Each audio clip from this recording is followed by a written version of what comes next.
Hi, boys and girls. How are you? Good. Do you ever get inspired by the people and things around you? Me too. I recently went on a trip to see my daughter in college, and she is in a part of the country where there are so many things that are different from where I live. And I was inspired to look around and see new things, and I found a story about a character who does the same thing,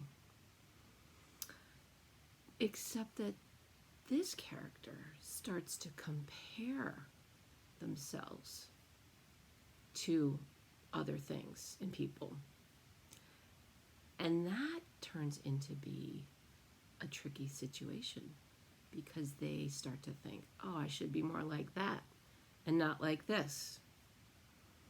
Well, in today's story, you're going to see just how important it is to pay attention to who you are.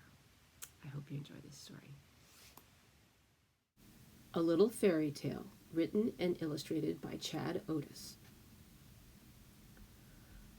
Once, not so long ago, in a place with more water than land, there was a little fairy who took people to visit a little island. Every day, people whooped and hooted over Tugboat, who was rough and fearless. They cheered for Speedboat, who thundered by in a blur. And they marveled at Sailboat, who was carefree and graceful. Little Fairy watched the watchers and wished that she was fearless or thundery or graceful. She knew she was patient and quiet and careful and always on time, even when she was sleepy or grumpy or just didn't feel like it. But no one hooted or cheered or marveled at that. Then she had an idea. And for the first time ever, Little Fairy veered off course and raced as fast and as loud as she could after Speedboat. Vroom! But Speedboat zipped circles around her. Little Fairy, you're too slow and quiet. You aren't made for this. So she tried being carefree and graceful like Sailboat. Little Fairy, you're much too careful. You weren't made for this. But Little Fairy was determined. So she made up her mind to be rough and fearless like Tugboat. Well, she'd be rough and fearless just as soon as this boat passed. And this one, boop! And this one, toot toot! Little Fairy fearlessly huffed a rough huff to catch up, but Tugboat was far off in the distance.